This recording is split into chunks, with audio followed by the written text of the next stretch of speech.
Govardhana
Sit properly. Ram Ram Hare Hare Krishna Hare Krishna Krishna Krishna Hare Ram Hare Ram Ram Ram Hare Krishna Hare Krishna Hare Ram Hare Ram Ram Ram Hare Krishna Krishna Krishna Hare Ram Hare Ram Ram Ram Hare Hare Krishna Hare Krishna Krishna Hare Ram Hare Krishna Krishna Krishna Hare Ram Hare Ram Ram Ram Hare Krishna Krishna Hare Ram Hare Ram Ram Ram Hare Krishna Krishna Hare Ram Hare Ram Ram Ram Hare Krishna Krishna Krishna Krishna Krishna Hare Ram Hare Ram Ram Ram Hare Krishna Krishna Krishna Hare Ram Hare Ram Ram Ram Hare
Krishna Krishna Hare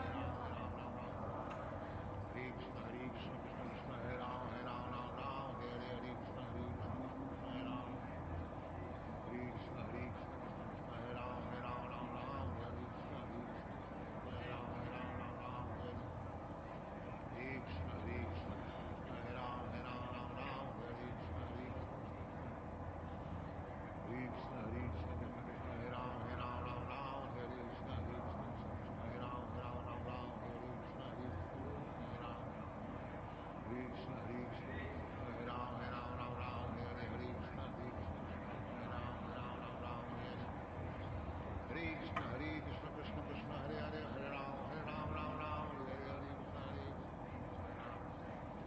Krishna Krishna Hare Ram Hare Ram Ram Ram Hare Krishna Hare Ram Hare Ram Ram Ram Hare Krishna Krishna Krishna Hare Ram Hare Ram Ram Ram Hare Hare Krishna Krishna Hare Ram Hare Ram Ram Ram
Yashoda Nandana Braja Jana Ranjana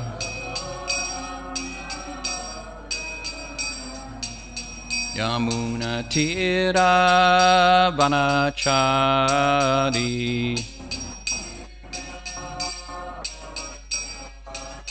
Yamuna Tira Vanachari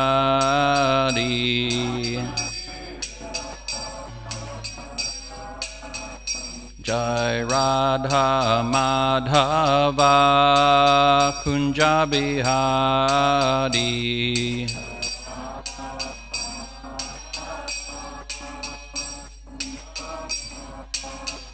Jai Radha Madhava Kunja Bihari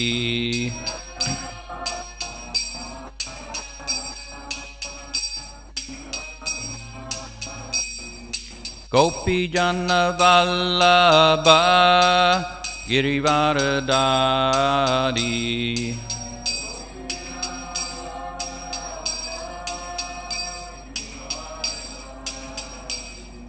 Gopi Jana Vallabha Girivaradari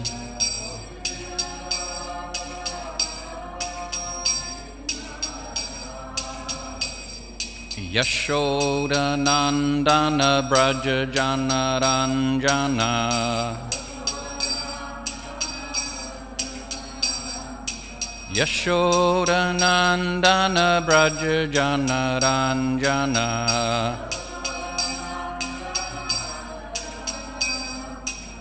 Yamuna Tira Vanachari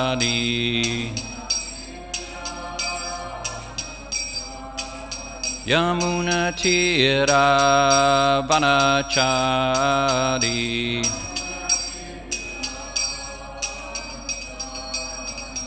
Hare Krishna Krishna Krishna Hare Hare Hare Rama Rama Rama Hare Hare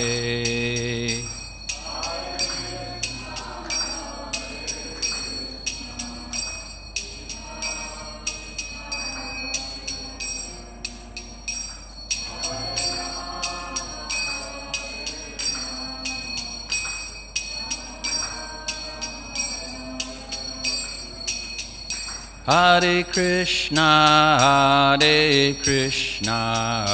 Krishna Krishna, Hare Hare, Hare Rama,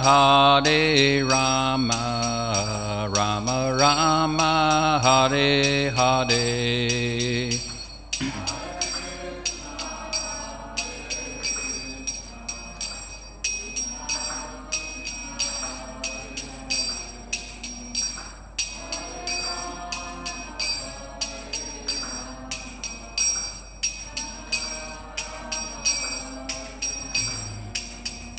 Hare Krishna, Krishna Krishna, Hare Hare, Hare Rama, Rama Rama, Hare Hare.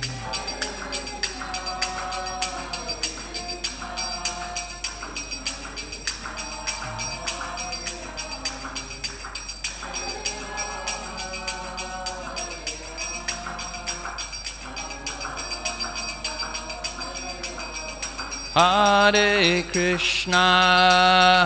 Krishna, Krishna Krishna, Hare Hare, Hare Rama,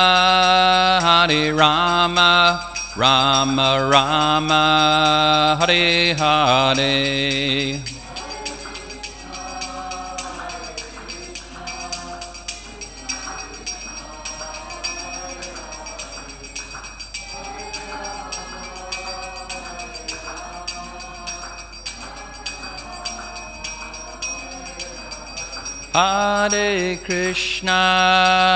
Hare Krishna, Krishna Krishna, Hare Hare, Hare Rama, Rama Rama, Hare Hare.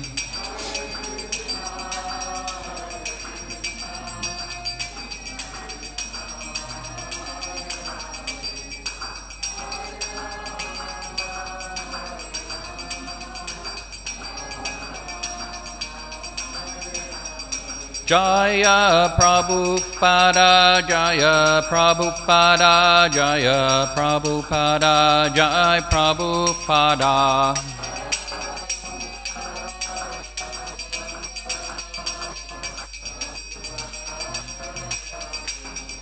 Jaya Gauranitai, Jaya Gauranitai, Gauranitai, Jaya Gauranitai.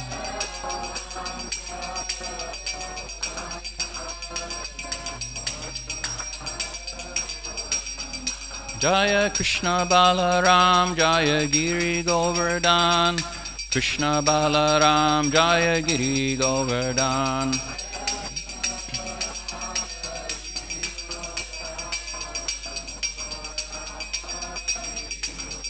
Jaya Radha Govardhandari, Radha Govardhandari, Shri Radhe.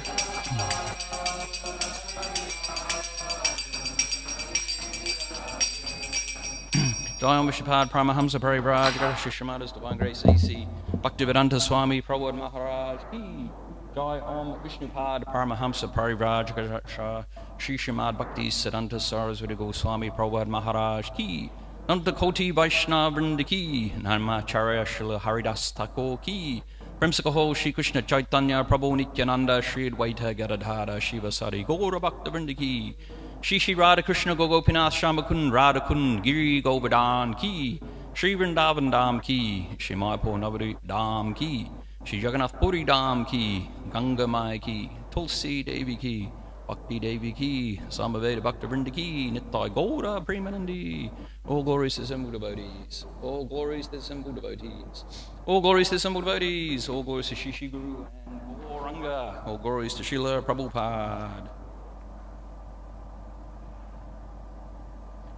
Jai Jai Shri Chaitanya, Jai Nityananda.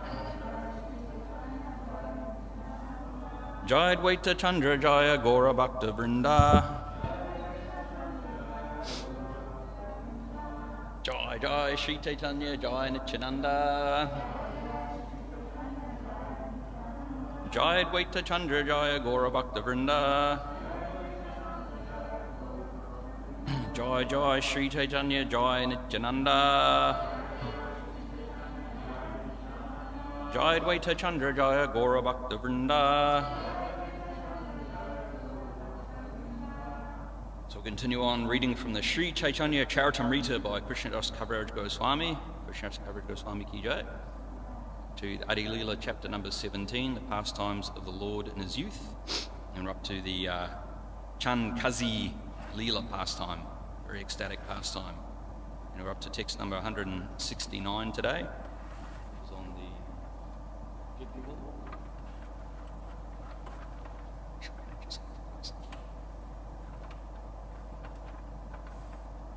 good. Tumiye kahile pandita se satyahaya.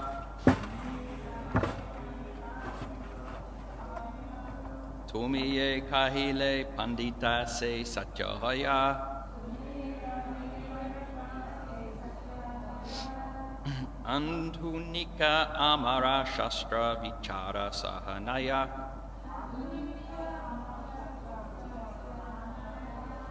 Adhunika amara shastra vichara sahanaya.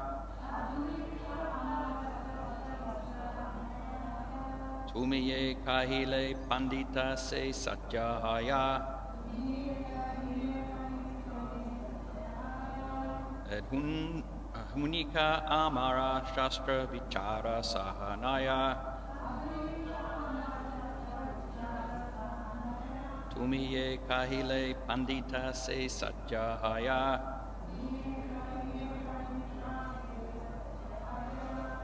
Adhunika amara shastra vichara sahanaya.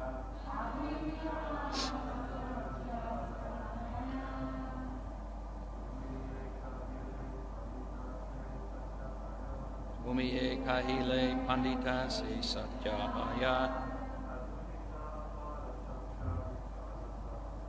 Adhunika amara shastra vichara sahanaya.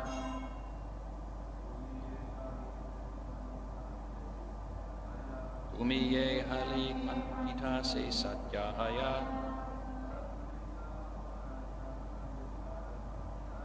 Adhunika amara shastra vichara sahanaya. Vaishnavis like to chant.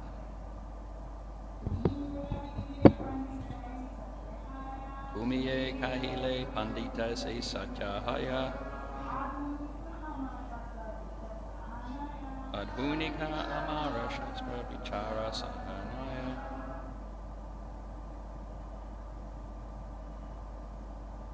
I'll do the word for word. Tumi, you, yea, whatever, kahile, have said, pandita, O Nimai Pandit, say that Satya, truth, Haya, is certainly Adhunika of modern days, Amara, our Shastra, scripture, Vichara, logic, Saha, with Naya. They are not. Translation and purport by His Divine Grace A.C. Bhaktivedanta Swami Prabhupada. Prabhupada Ki Jai. This is Lord Chaitanya's. No, this is the Chankazi speaking. This is the Chankazi replying to Nimai Pandit when he's been refuting the Chankazi's point he was trying to make about why it's okay for the Mohammedans to eat the mother cow and father bull. So he says to Lord Chaitanya, "My dear Nimai Pandit, what you have said is all true. Our scriptures have developed only recently, and they are certainly not logical and philosophical." Purport: the Shastras of the Yavanas, or meat eaters, are not eternal scriptures. They have been fashioned recently, and sometimes they contradict one another.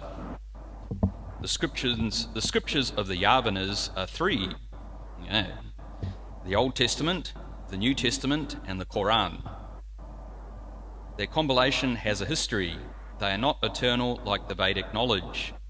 Therefore, although they have their arguments and reasonings, they are not very sound and transcendental. As such, modern people advanced in science and philosophy deem these scriptures unacceptable. Sometimes Christian priests come to us inquiring, quote, "Why are our followers neglecting our scriptures and accepting yours?" End of quote. But when we ask them, "Your Bible says do not kill. Why then are you killing so many animals daily?" They cannot answer. Some of them imperfectly answer that the animals have no souls. But then we ask them, "How do you know that animals have no souls? Animals and children are of the same nature. Does this mean that the children of human society also have no souls?" According to the Vedic scriptures, within the body is the owner of the body, the soul. In Bhagavad Gita it is said, "Dehenusmin yata dehe komaram yovanam jara tata dihantara prapte diras tatra na mukyate." As the embodied soul continuously passes in this body from boyhood to youth to old age, the soul similarly passes into another body at death. The self-realized soul is not bewildered by such a change. It's from the Bhagavad Gita, chapter 2, text number 13. Because the soul is within the body, the soul changes through so many forms. There is a soul within the body of every living entity, whether animal, tree, bird, or human being, and the soul is transmigrating from one type of body to another. When the scriptures of the Yavanas, namely the Old Testament, New Testament, and Quran, cannot properly answer inquisitive followers, naturally those advanced in scientific knowledge and philosophy lose faith in such scriptures. The Qazi admitted this while talking with Sri Chaitanya Mahaprabhu. The Qazi was a very intelligent person. He had full knowledge of his position as stated in the following verse. Om Jnana Trimanandasya Jananjana Shalakaya Chaksho Ummilitam Yena Tasmai Shri Guruve Namaha. Jai Shri Krishna Chaitanya Prabhu Nityananda Shri Advaita Gadadhara Shiva Sari Gaura Bhakta Vrinda. Hare Krishna, Krishna Krishna, Hare Hare, Hare Rama, Rama Rama, Hare Hare. My dear Nimai Pundit, what you have said is all true. Our scriptures have developed only recently, and they are certainly not logical and philosophical. So as I was mentioning that this is... Chand Kazi has admitted defeat to the points that Lord Chaitanya Mahaprabhu has presented to him. And it's interesting, the point that Prabhupada is making in this purport is that all living entities have a soul. Anything which is manifest in consciousness means that there is a spirit soul present within that body, and different types of bodies facilitate expressions of different levels of consciousness. So the human form of life offers a very developed, advanced state of consciousness. And what that means to have developed consciousness means you can question your existence. Who am I? What am I? What is God? What happens when I die? Other forms of life are unable to do that. The fish, the dogs, the cows, they're not questioning like that. So that is the difference between the human form and non-human forms. But there is still a present spirit soul present within the body if consciousness is being manifested. And this is the revolutionary point that Srila Prabhupada was introducing into the Western world in particular, that consciousness comes from a non-material source. So modern day reductionist science is always trying to discover the origin of consciousness, where life comes from. And as Prabhupada said, that all they can offer is a post-dated check, which means they can write a check to present to you in the future, but we want the answers now. So what use is a post-dated check? So one of Prabhupada's strong preaching points was against this reductionist materialistic science, and also Mayavad and personal philosophy. If you see Prabhupada's main preaching points was against this atheistic science, because the human form of life has a very specific purpose. It's meant for developing your God consciousness. That's what we have taken birth in the human form of life for. But under the influence of this reductionist materialistic science, it's cheating people and deviating people from the true potential of what the human form of life actually offers. Everything's reduced to matter, like everything can be reduced to gases and chemicals and matter. So reductionist science says there is no soul, there is no God, everything is matter.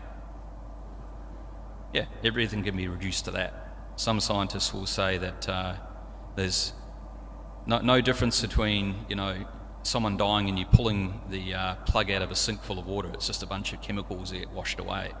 So it's very, very atheistic and very damaging, because as we know, the human form of life with our developed consciousness is meant for realising our relationship with the Supreme Personality of Godhead, understanding we're not the body, we're the soul. And there's a book called Life Comes from Life, some of you are familiar with. I highly recommend reading it.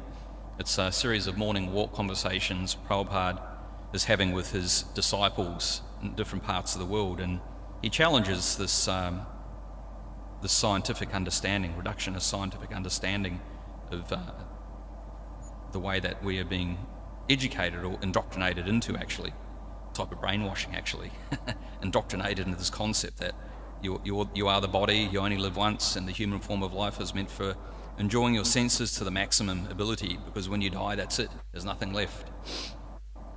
So in this verse we're reading today, we can elaborate a bit further on this pastime between the Chand Kazi and Lord Chaitanya Mahaprabhu. So in the previous verses we're reading about how the Chand Kazi had tried to stop the Sankirtan movement. He had smashed the mridangas, and they were ostracizing the Vaishnavas and people trying to chant Hare Krishna. They're trying to block them from chanting Hare Krishna in public. So Lord Chaitanya Mahaprabhu, up to that point, had just been doing his nocturnal kirtans in the house of Srinivas. And there was very private kirtans. There was only very intimate associates who were allowed into the Sangha to witness the kirtans of Chaitanya Mahaprabhu. And people had heard about the wonderful kirtans that were going on, and some people had even tried to sneak in to these nocturnal kirtans. There's that story of the brahmachari, who was very austere, who only ate milk and fruits, and he was hiding in a basket in the house of Srinivas. Is it Srinivas Thakur. And Lord Chaitanya Mahaprabhu could not feel his usual ecstasy and realised there was someone who was in there that should not be there. So he was removed from the basket, and he was presented as being a very great sadhu and very austere, but this was not pleasing to Chaitanya Mahaprabhu, who said it's not through drinking milk and eating fruits that you can attain bhakti. So up to that point it was very, very personal and very intimate kirtan. So now because the Chand Kazi was stopping the kirtan from going on, the Sankirtan movement, Lord Chaitanya decided publicly to come out. And so there's a very wonderful description we read from the Chaitanya Bhagavat about the wonderful kirtan that was led by Chaitanya Mahaprabhu and all the associates of himself gathered together. And it said that millions of people appeared, the demigods and devas all appeared in human form so they could join this procession to the Chand Kazi's house. And they had, torchlights, burning candles, flames on logs. And there were so many that it was very intimidating to the Chand Kazi. And when they turned up at his house, the devotees started trashing his garden. At the time, the Chand Kazi was the magistrate in Navadvip. So they trashed his garden. He had flowers and mango trees, and the devotees started pulling them up. And it's explained in the Chaitanya Bhagavat that Lord Chaitanya was encouraging this at one point in the Chaitanya Bhagavat. Apparently Lord Chaitanya says, now burn the house down. But under the pleas of his intimate associates, they said, oh, probably not a good idea. You're supposed to be a magnanimous, merciful personality, so you can't really burn down the house of the Chand Kazi. But interestingly enough, that the pastime that Vrindavan Das Thakur talks about in the Chaitanya Bhagavat, he doesn't mention this discussion between the Chand Kazi and Lord Chaitanya Mahaprabhu. He just says that they trashed his garden, and then they left, and the kirtan went off to other villages and other parts of Navadvip. But in the Chaitanya Charitamrita by Krishnadas Kaviraj Goswami, he gives a very elaborate description of the interaction that actually took place between Chaitanya Mahaprabhu and the Chandkazi. So the Chandkazi was hiding in his room out of fear, and he could just see that Lord Chaitanya had come in a very, very angry mood, so he was hesitant and fearful. You can imagine if like hundreds of thousands of people suddenly turned up in the forecourt out there and, you know, were demanding, come out, come out, come out. You'd be quite scared. So that was the position of the Chandkazi. So anyway, Chaitanya Mahaprabhu got one of his servants to approach the Chandkazi and encourage him to come out. And he saw the Chandkazi as an uncle, because the Chandkazi was the friends of Lord Chaitanya Mahaprabhu's father, Jagannath Mishra, so he saw him as an uncle. So it's interesting, these points that we were reading here, because the Chandkazi, actually I've got some pictures. There we go. I've got a nice picture here of the meeting between Chaitanya Mahaprabhu and the Chandkazi. So Chaitanya Mahaprabhu was asking the Chandkazi when he came out, he was explaining to him, you know, the cow provides milk, so she is a mother. So why do the Mohammedans kill the mother when she's providing milk?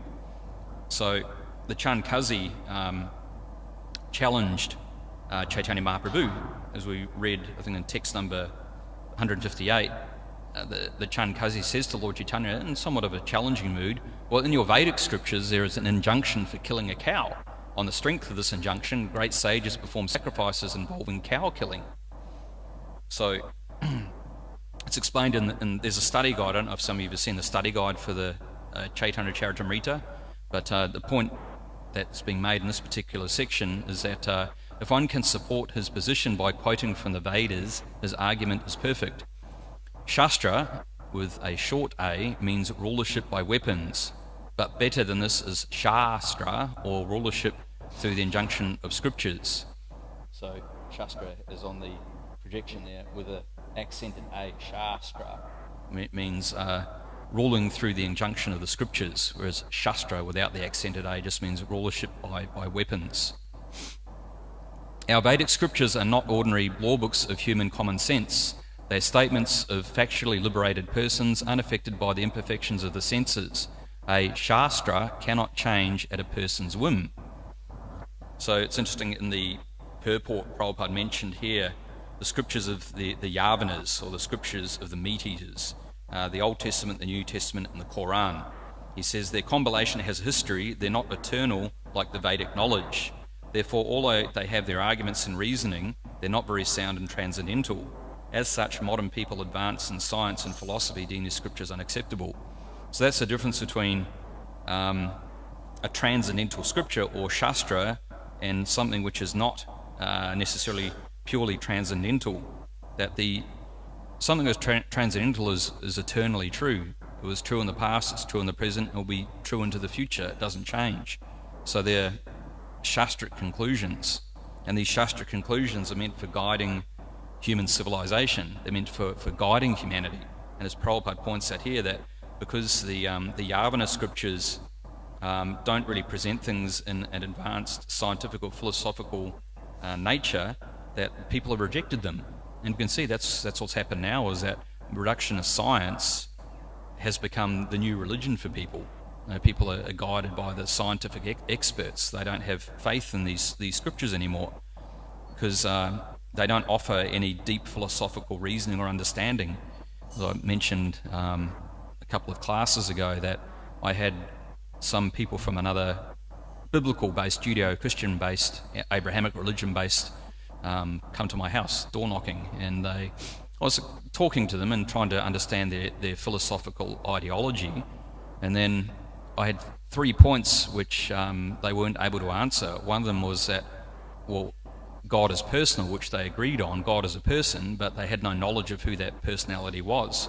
There was no description within the scriptures they follow. It was very vague, and really what they presented was a very impersonal understanding that God is just an energy, indescribable, and no one knows. And also they had an ideology that the earth is only 6,000 years old. which, as we know, is incorrect. The Shastras explain that the Earth planet is always manifesting and unmanifesting. And Krishna explains in the Bhagavad Gita that he spoke this Bhagavad Gita millions and millions of years ago to the sun god. So we know that the Earth has been around much longer than that. And it's also confirmed by Dhrutakama in his book, The Hidden History of the Human Race, where he finds so many anomalies that have been discovered which verify that anatomically correct Homo sapiens have been around for millions and millions of years. So they find human skeletons under layers of rock strata which are millions and millions of years old, and old tools and all sorts of things. So it's quite common knowledge now that our understanding of history is very, very vague. It's very popular now, and people like David Icke and other people like that who challenge and question the human antiquity and where do we come from. And what's his name? Hancock? He put a documentary. He's put several documentaries together, Chariots of the Gods, and another one which is on Netflix about ancient apocalypse, which talks about how ancient human civilizations have been around for so long and were presenting warnings to the modern day humans about astronomical and astrological things that had occurred a long time back. So that was the second point, that the Earth is only 6,000 years old. They had no concept of God, and they couldn't tell the difference between what is matter and what is spirit. Their concept was that when you pass away, you take this body with you to heaven, and you're there with all of your family members in this body.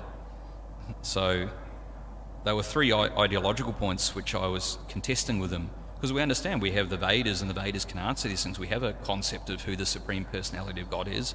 Prabhupada said we know his address, we know his form, we know where he lives. We have full knowledge of these things. We understand human antiquity, like the Puranas. The Bhagavad Purana or the Srimad Bhagavatam means the ancient histories. So we have an understanding of human antiquity going back millions and millions of years, and great pastimes of where the Supreme Personality of Godhead has appeared himself, or when he's sent various incarnations and performed various pastimes over millions and millions of years, over various yuga cycles. And we understand the difference between matter and spirit. As Prabhupada quoted in the purport today, that verse from the Bhagavad Gita, Dehanusman Yatadehe, as the embodied soul continuously passes in this body from boyhood to youth to old age, the soul similarly passes into another body at death. The self-realized soul is not bewildered by such a change. So that's the ABCs of spiritual understanding, is that we're not the body. There's a difference between the body and the soul. And the soul is transmigrating from one body to the next body to the next body, lifetime after lifetime after lifetime. And the human form of life is meant for extricating the soul from that cycle of samsara, repeated birth and death, and getting free from janma, mrityu, jara, vyadi, birth, death, old age and disease. So the Shastra presents these understandings. These are the basics of understanding of spiritual life. So going back to the Chankazi, he was challenging Lord Chaitanya and the Vedas, saying that the Vedas also facilitate the killing of cows, so almost saying, you're being hypocritical here. So we can review the arguments, because they're quite important, the arguments that Lord Chaitanya used to refute the Chankazi. And we'd read these in the previous 10 or 11 verses previous. So Lord Chaitanya made 6 main points using the Shastra. So text 159, he brings up the point that cow killing is prohibited in the Shastras. He says, the Vedas clearly enjoin that the cow should not be killed. Therefore, every Hindu, whoever he may be, avoids indulging in cow killing. So that's the first point Chaitanya Mahaprabhu made to refute the Chankazi. And then in text 160 and 162, he presents the idea of rejuvenation. So in the Vedas, Lord Chaitanya says, in the Vedas and Puranas, there are injunctions declaring that if one can revive a living being, he can kill it for experimental purposes. Therefore, the great sages sometimes killed old cows, and by chanting Vedic hymns, they brought them to life for perfection. The killing and rejuvenation of such old and invalid cows was not truly killing, but an act of great benefit. So the Brahmanas were so potent in previous yuga cycles that they could kill the cow or a horse sometimes as well, but they could test the potency of the mantras by bringing those animals back to life again and rejuvenating them. So that was the potency of the Brahmanas in previous yuga cycles.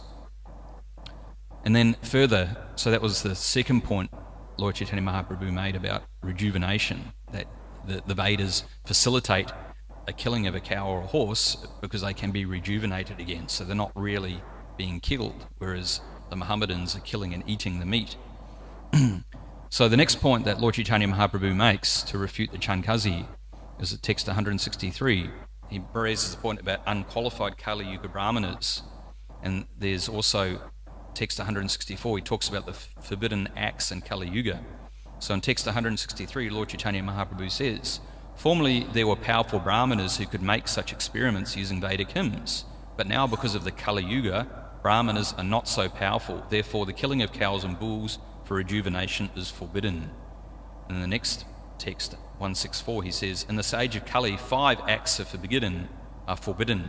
The offering of a horse in sacrifice, the offering of a cow in sacrifice, the acceptance of the order of sannyas, the offering of oblations of flesh to the forefathers, and a man's begetting children and his brother's wife. That's from the Brahma Vaivata Purana. So that's also a Shastric injunction, especially relevant for this Kali Yuga. So in previous ages, as we talked about, the Brahmanas had a lot of potency and power, so they could bring back the animals to life again to test the potency of their mantra, the chanting of their mantra.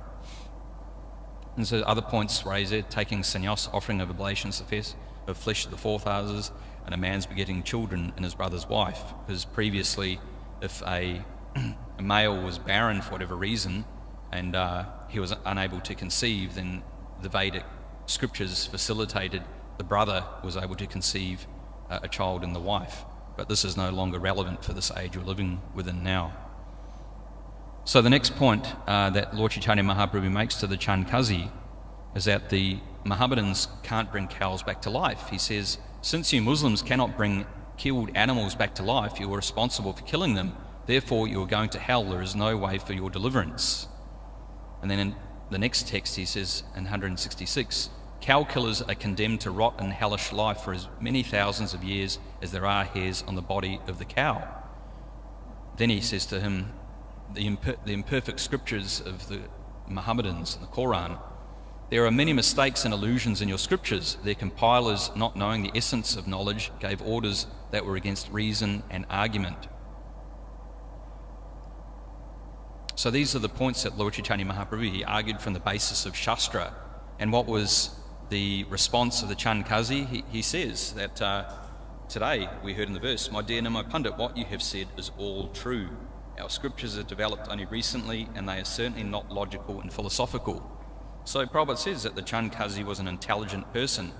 He's intelligent because he accepted Lord Chaitanya's arguments that he was using based on the Shastra. He didn't get all emotional and angry and start saying, but you can't say that, that makes me feel a certain way, I feel... He didn't say anything like that. He accepted it because he was intelligent and knew that the Shastra is the ultimate authority. So Prabhupada says he is an intelligent person. So an intelligent person will accept the verdict of the Shastras. They'll be guided by the verdict of the Shastras and the scriptures. You know, we can see in Kali Yuga in particular that bodyism becomes more and more prevalent within the Kali Yuga. People's absorption and identification of the body becomes more and more intensified. This notion that I'm the body, I'm a man, I'm a woman, or I could be a bit of both. That's a common one these days. You know, I'm a this, I'm a that, I'm an Australian, I'm American, you know, I'm an African, I'm a this, I'm a that, becomes more and more reinforced into people's consciousness. Whereas if someone is guided by the Shastras, then they'll understand, I'm not the body, it's not who I am, I'm not the body, I'm not the mind, I'm a completely separate entity from those things altogether, and I'm internally a servant of the Supreme Personality of Godhead, Krishna. So that's the level of consciousness the Shastra is guiding us to, and showing us how to act and live in that consciousness as well. Through the example of Sri Chaitanya Mahaprabhu, he showed us how to live as a spirit soul, and that's what Sri Chaitanya Charitamrita means. It means the immortal nectarian pastimes of the living force and immortality. So these are the pastimes of Sri Chaitanya Mahaprabhu. These are the pastimes, transcendental pastimes of the spirit soul.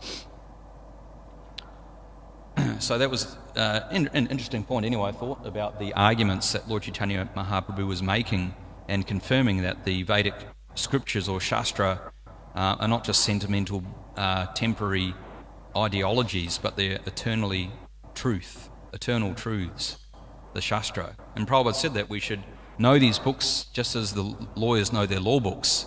And he commented, his books will be the law books for the next 10,000 years. So we should know these books very, very, very well. So just like Lord Chaitanya Mahaprabhu, when he was challenged, he was able to use the Shastra to defeat the arguments or challenges of the Chandkazi. So we should also know the Shastra very, very well, so that if people challenge, we don't necessarily have to argue with them, but we're just presenting, well, this is what the Shastra says, this is what Krishna says in the Bhagavad Gita. These are the Vedic understandings. And so if they're intelligent, they will accept. But also, someone who's an expert preacher is able to draw from what's going on in the secular world. You can see there's so many. Dave Marita Swami is very expert, for example, at using the quotes and the studies of the so-called experts to verify the Vedic scriptures, to bring people closer. Like he's written his book, Searching for Vedic India, which is presenting various anomalies that are going on around the world about, as we talked about, ancient history, human antiquity. People now are conscious of ethereal, out-of-body experiences and UFOs and aliens and all these things. So these things are all part of the Vedic cosmology and obviously present things in their completeness. And people are looking at all these different anomalies in separate ways, whereas the Shastra can bring all these things together and explain them to people. So, many preachers are very expert at using the what's going on in contemporary society to bring people closer to the Vedas and the Vedic Shastras. So we can move on. Does anybody have any points about what we Prabhu?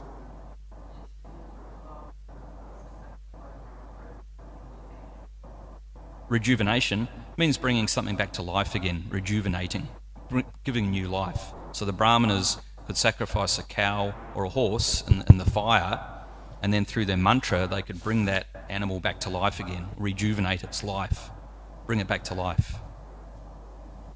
That makes sense? You understand? Yeah. No, the Brahmanas, we don't have the potency as Brahmanas anymore. That quality of Brahmana doesn't exist anymore in Kali Yuga, so it's forbidden. So it says in the Shastra and the Brahma Vaivata Purana that practice is forbidden in this age of Kali. But formally, it's there that the Brahmanas had the potency, the Shakti, that they could chant the mantra and bring the cow or the horse back to life again.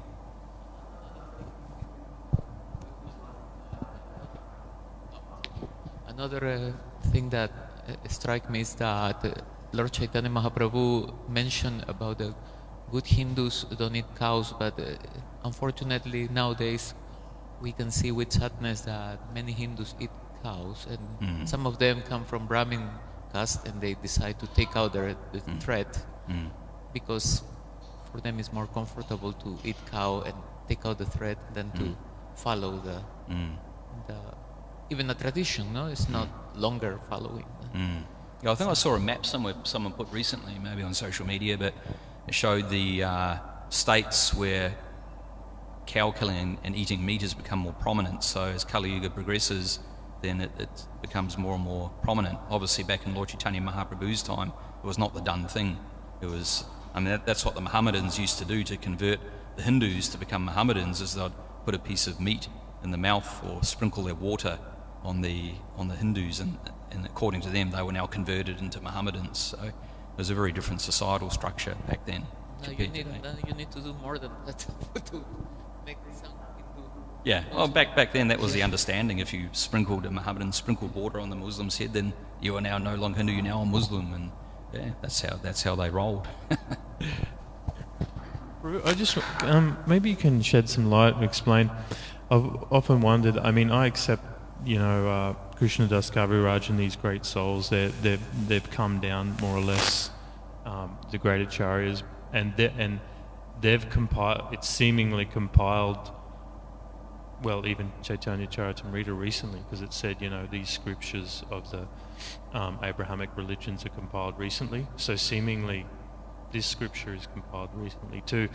Is there, what argument can we give, or how do we see that? I mean, obviously, we could say, well, they're descended souls, they're great acharyas, obviously, but Yeah, can you see? Well, the Chaitanya Charitamrita specifically was authored by Krishnadas Kaviraj Goswami because he was requested by the Vaishnavas in Vrindavan to write the Sri Chaitanya Charitamrita, because prior to the Chaitanya Charitamrita, the only book they had about the pastimes was by Vrindavan Das Thakur, which was the Chaitanya Bhagavat. So the devotees requested Krishnadas Kaviraj Goswami to write the Sri Chaitanya Charitamrita, and the content of the Chaitanya Charitamrita was given mainly through the diaries of Sarut Damodar and Marari Gupta, and also he had personal association with Raghunath Das Goswami. They were both living at Radhakund, so he was hearing every day from Raghunath Das Goswami these pastimes of Sri Chaitanya Mahaprabhu. And Sri Chaitanya Mahaprabhu is Krishna. There's no difference between them. So whatever his pastimes are, they're purely transcendental. What he's speaking is transcendental. So it's a transcendental Shastra. And Lord Chaitanya Mahaprabhu was also, I mean, the only thing he left personally was the Shikshastakam prayers. That's what he personally spoke, which are totally in line with the Shastra. And also when he speaks, he's arguing based on the Shastra. He's not saying, well, I think this, I think that. He's confirming that the Shastras are the authority. And Sri Chaitanya Mahaprabhu said that Srimad Bhagavatam is the Amala, the spotless Purana. And also he found in his tour of South India the 5th chapter of the Brahma Samhita, No Govindamari Purusham. We have that because of Lord Chaitanya Mahaprabhu. So whatever he spoke, however he acted, was in line with the Shastra. And Krishna says that too, that even though he's aloof from all the rules and regulations, he still follows them just to set a nice example for people. It's the same with Chaitanya Mahaprabhu. There's one pastime with Chaitanya Mahaprabhu when he's in Navadvip and he's walking past a pub, I think with Lord Nityananda, and he took on the mood of Lord Balaram. Lord Balaram likes a Varuni juice, so he went into Balaram Bar and goes, I'm going into the pub, I'm going into the pub. And they're, oh no, you can't go into the pub, you can't go into the pub. So sometimes we can see that sometimes Lord Chaitanya Mahaprabhu even, I think he said that, why do I have to follow these rules and regulations? But the devotees spoke to him and pacified him, saying, oh no, you have to set a nice example. How are we going to explain this one to the devotees that you've gone into a pub? So, he's not obliged to follow the rules and regulations, but he does to set the example for people. And that's an acharya. They teach by their example. Does that make sense? Okay. Now today, running out of time, today's also the appearance day of Sita Thakurani, the wife of Advaita Acharya. We can talk a little bit about it. I had a couple of other points I was going to make about the Chandkazi. That the Chandkazi in Krishna Leela is actually Kamsa. So in Krishna Leela he's killed by Krishna, but in Chaitanya Leela he gets Krishna Prem. So that's the difference between Lord Chaitanya and Krishna, even though they're the same personality. Lord Chaitanya, being very magnanimous, he gives prema to the Chandkazi, who's explained was Kamsa in the Krishna Leela. So for those who have been to Mayapur, there's a tree. This is the samadhi on the right-hand side. That's the samadhi of the Chandkazi, and there are 2 trees growing in this samadhi, and one is said to be, they're both intertwined with each other. So the devotees say that represents Lord Chaitanya Mahaprabhu as eternally embracing the Chandkazi. And also the Chandkazi gave his seal on the left-hand side as a seal. There's also one I noticed on the Goshala. This is actually above the Goshala down the bottom here. And that's actually the seal that the Chandkazi gave to the devotees, which meant when they were in Harinam Sankirtan, they could take that seal publicly, and it meant that the Chandkazi had given his approval, so not to harass the Vaishnavas.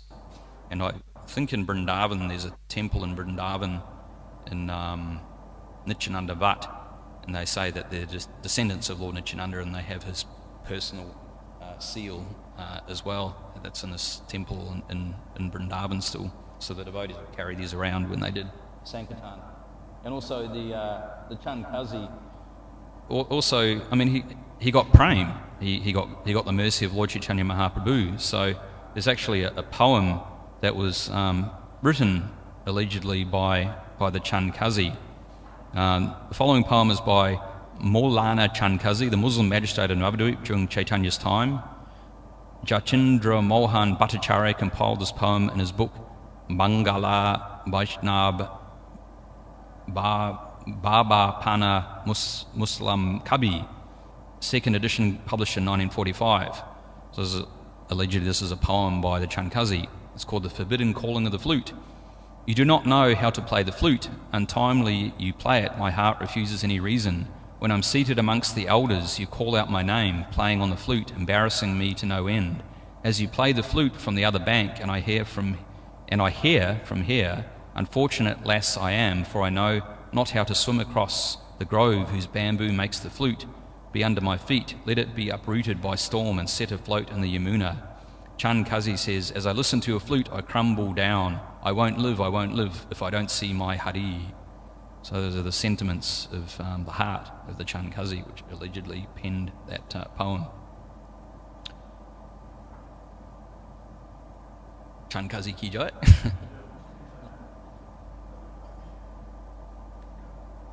So we can read a bit about Sita Thakurani. She's the wife of Advaita Acharya. Today is her appearance day. So according to the Gora Ganadeshtapika, Sita Thakurani, the wife of Sri Advaita Acharya, is Yogamaya, and her sister Sri is the Prakash or manifestation of Yogamaya. Srimati Sita Thakurani is to be worshipped just as much as Sachi Devi herself as the mother of the universe. She is the eternal wife of Sri Advaita Acharya. She was a daughter of Sri Nrsimha Baduri. She was married to Sri Advaita Acharya in Puliva Nagara. After their wedding, Advaita Acharya went to Nadia to live in Shantipur. Sita Thakurani was always absorbed in Vatsalya Prem for Sri Gaurasundara Prabhu, and out of paternal affection used to instruct Jagannath Mishra on how to care for the boy. Sri Krishnadas Kaviraj Goswami has described the birth celebration at the house of Jagannath Mishra upon the advent of the Lord, giving special attention to the position of Sri Sita Thakurani. Advaita Acharya's wife, worshipful by all the three worlds, was Sita Thakurani. Taking the Acharya's orders on her head, she had come to take a look at this new child, this jewel of jewels, and to offer him presents. On the eve of his son's advent, Sri Jagannath Mishra, seeing the imminent signs of his child's arrival, sent word to Advaita Acharya in Shantipur that the long-awaited child was being born. Hearing news of the advent of this unprecedented child, Advaita Acharya floated in waves of ecstasy.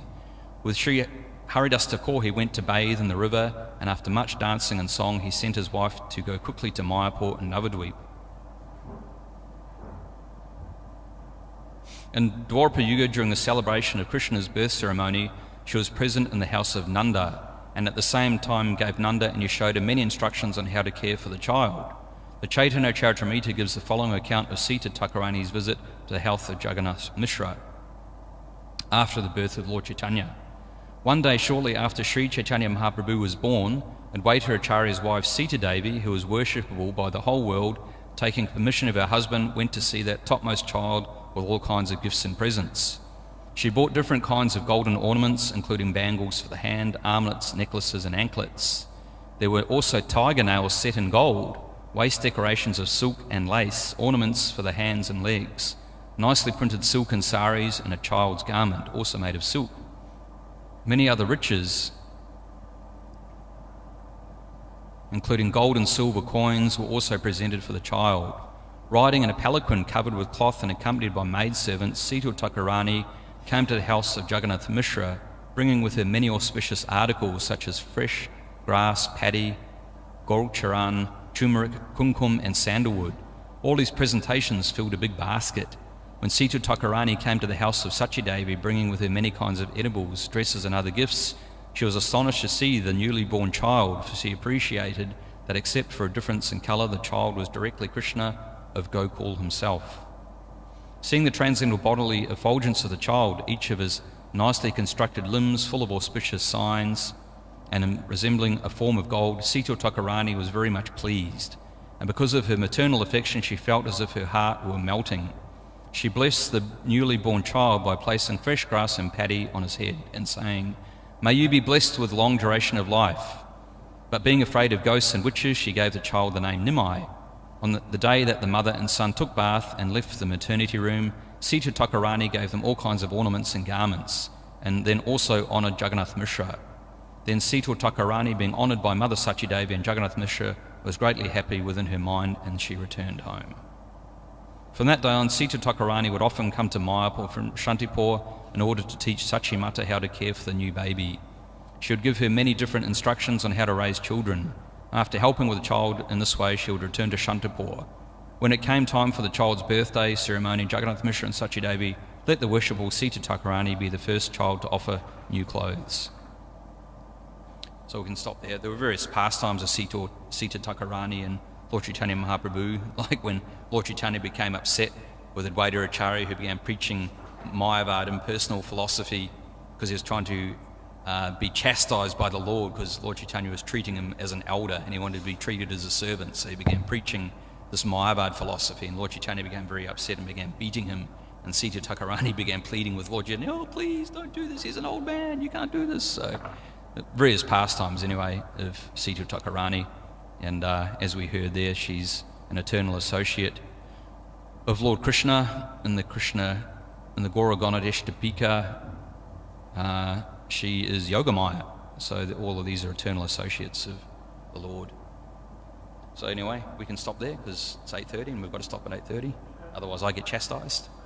Jai Shri Krishnadas Kaviraj Goswami ki jai, Shri Chaitanya Charitamrita ki jai, Shri Sita Thakurani ki jai, Nitai Gaura Premanandi.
Thank you.